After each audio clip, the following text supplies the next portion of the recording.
Booba ajoute Caris dans la liste des influvoleurs, et risque très gros sur Twitter à cause d'une accusation de cyberharcèlement.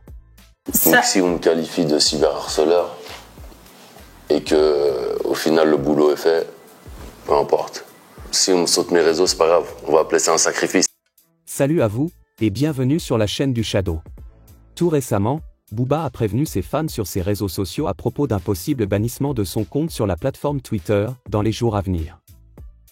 En effet, le mardi 9 mai dernier, le patron des Ratpi a constaté sans réelle surprise que son compte Twitter avait été temporairement verrouillé. Bien qu'il n'a indexé personne, il est clair que le duc a sa petite idée sur qui pourrait être l'auteur de cette action. Accusé par les associations de défense d'animaux, Gims continue de narguer ses détracteurs avec son animal de compagnie. Il y a quelques jours, Muggy avait publié sur Twitter et sur sa story Instagram, une courte vidéo de lui sans lunettes, en train de donner du biberon à un bébé caracal, une sorte de félin sauvage semblable à un chat, et considéré comme étant une espèce menacée. Il s'en est donc suivi plusieurs dizaines de tweets à ce sujet, fustigeant la détention de cet animal sauvage, par Muggy. Le leader de l'ancien groupe Section d'Assaut de son côté a réagi clairement en narguant toutes ces associations, qui s'attaquent à lui. Une actualité assez dense, dont nous allons vous donner tous les détails dans quelques instants. Sans plus attendre, générique.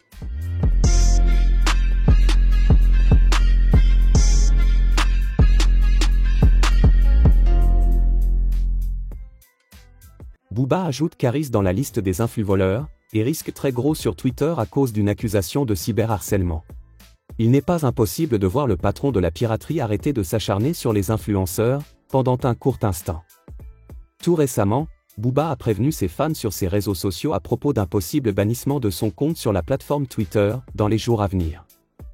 Et actuellement, celui-ci est en train de risquer très gros avec son compte Twitter. En effet, le mardi 9 mai dernier, le patron des Ratpi a constaté sans réelle surprise que son compte Twitter avait été temporairement verrouillé. Bien qu'il n'a indexé personne, il est clair que le duc a sa petite idée sur qui pourrait être l'auteur de cette action. Comme vous le savez certainement, depuis un bon moment, B2O a décidé de mener une bataille sans merci contre tous ces influenceurs qui, de façon malhonnête, se font de l'argent sur le dos de leur communauté. De Magali Berda à Marc Blatta, en passant par Maeva Guénam et Dylan Thierry, personne n'a été épargné par le propriétaire du DUC Whisky.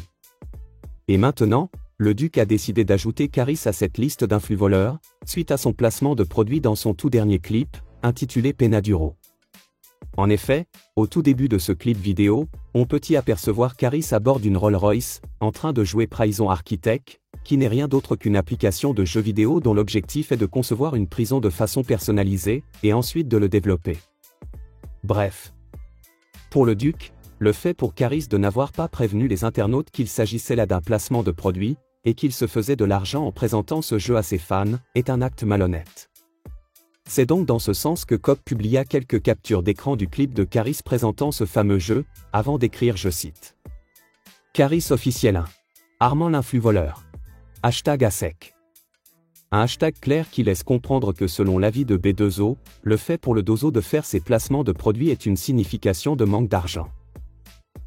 Quelques heures après, Zongo le dozo a fait une publication qui pourrait être interprétée comme une réponse à cette affaire de manque d'argent. En effet, sur son compte Instagram, Caris a publié une photo dans laquelle on l'aperçoit en train de projeter son fils dans les airs, devant sa nouvelle villa et sa Lamborghini. Et comme description en dessous de cette publication, le dozo en chef a écrit je cite. Tous les jours devant mon Banks. Bref. De son côté, le duc a reçu une mise en garde de Twitter, suite à un post qui, selon la plateforme de l'Oiseau Bleu, relève d'une information privée. En effet, le boss du 9-2 y a publié une capture d'écran sur lequel le réseau social de l'Oiseau Bleu l'informe qu'il a violé les règles d'utilisation de Twitter. Il a exhorté ses alliés à poursuivre la lutte s'il venait à être interdit d'utiliser Twitter. Et en légende, Cop a tweeté je cite.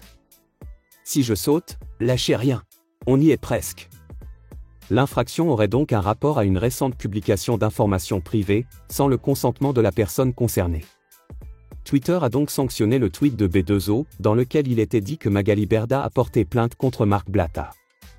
Ce qui laisse comprendre que c'est Magali Berda elle-même, qui a probablement signalé le compte de Booba. Une signalisation qui montre que l'influenceuse a cette fois réussi à porter un gros coup au rappeur. Le Duc a d'ailleurs expliqué au cours d'une récente interview sur France 24 les raisons premières qui l'ont poussé à se lancer dans une bataille contre ces influenceurs. Votre engagement en ce moment, c'est la lutte contre ce que vous avez baptisé les influx voleurs. Pourquoi et dans quelles conditions vous avez décidé d'entrer en croisade contre ces gens? En fait, j'ai pas décidé, ça m'est tombé dessus. J'ai eu le malheur d'en croiser un. J'ai eu, comme à mon habitude, un clash avec. Donc, qui dit clash, dit guerre. Et dans cette guerre, j'ai creusé un peu et le peuple s'est mis derrière moi. En fait, c'est plus le peuple qui m'a passé un maillot de numéro 10 et qui m'a dit défonce-les. Parce que moi, j'étais pas du tout au courant de qui ils étaient. J'étais pas au courant de leurs pratiques. Et ben, j'ai creusé, on m'a envoyé des trucs et j'ai découvert un monde que je connaissais pas du tout. Et si t'as un peu d'humanité en toi, t'es obligé de les combattre. Mais alors, j'ai même pas décidé, quoi. C'est un devoir, c'est le devoir de tout le monde. La preuve que j'avais raison de m'engager là-dedans, c'est que ça a commencé avec des ventes de faux AirPods. Et là, on est sur du trafic d'enfants à Madagascar. Donc ça, c'est le fond, et tout le monde vous rejoint d'ailleurs sur le fond. Bah ouais, la question, c'est la méthode. Les gens se disent, on va dire voilà, ils utilisent le harcèlement, peu importe ce qu'ils disent. Est-ce que cette méthode, elle n'est pas contre-productive? Bah non, puisque... On passe sous silence on peut dire ce que vous dénoncez, en tout cas, déjà, moi, j'appelle pas sur du cyberharcèlement. Bon, moi, j'y vais un peu fort. Comme disait Malcolm X, by any means necessary. Tous les moyens sont bons. J'estime, j'ai rien fait de mal. Qu'on m'accuse de cyberharcèlement ou pas, en tout cas, j'en ai mis plus d'un à terre. On leur a coupé les vivres et on essaie d'arrêter toute leur supercherie. Donc si on me qualifie de cyberharceleur et que au final le boulot est fait, peu importe. Si on me saute mes réseaux, c'est pas grave, on va appeler ça un sacrifice. Accusé par les associations de défense d'animaux, Gims continue de narguer ses détracteurs avec son animal de compagnie.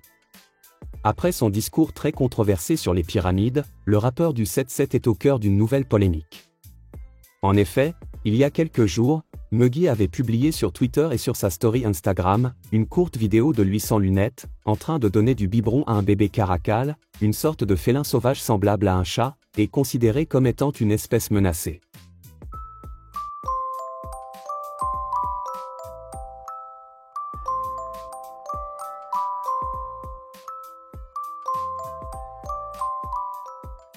Et au-dessus de cette publication sur Twitter, le monstre marin écrit, je cite, « Tout n'est qu'amour ». Suite à cette vidéo, alors que le rappeur parisien s'imaginait que le buzz de cette vidéo allait être centré autour de son visage sans lunettes, ce fut plutôt une tempête de critiques venant majoritairement des associations de défense des droits des animaux, qui se déchaîna sur lui. Ces associations l'accusent d'encourager le trafic d'espèces sauvages, et soulignent son manque de responsabilité. Il s'en est donc suivi plusieurs dizaines de tweets à ce sujet, fustigeant la détention de cet animal sauvage, par Muggy. Le leader de l'ancien groupe Section d'Assaut de son côté a réagi clairement en narguant toutes ces associations, qui s'attaquent à lui. Tout d'abord, celui-ci publia une vidéo de lui en train de jouer avec son caracal, avant d'écrire, je cite, « Désolé, il est trop mignon ». Dans un autre tweet, Muggy publia une vidéo de son animal de compagnie, allongé sur la banquette arrière de sa Rolls-Royce, avant d'écrire, je cite, « Le saviez-vous, le caracal descend directement du sphinx de Gizeh ». Ensuite, au regard de ceux qui ont affirmé que Gims ne devrait pas posséder un animal de compagnie, celui-ci publia plusieurs photos d'animaux sauvages dans des cirques, avant d'écrire, je cite, « Ça, j'ai le droit ?» Il poursuit encore sa provocation plus loin en publiant une fourmi, tout en demandant à ses associations si là c'est bon. Et c'est pas tout. Plusieurs extraits de vidéos de Gims furent encore publiés, toujours dans le but de narguer ses détracteurs. Bref. Dites-moi dans les commentaires ce que vous avez pensé de toute cette histoire, et moi, comme à l'accoutumée, je me ferai un réel plaisir de le lire. Quant à moi, je vous donne rendez-vous très bientôt pour une nouvelle vidéo d'actu rap encore et toujours plus croustillante. D'ici là les amis, portez-vous bien.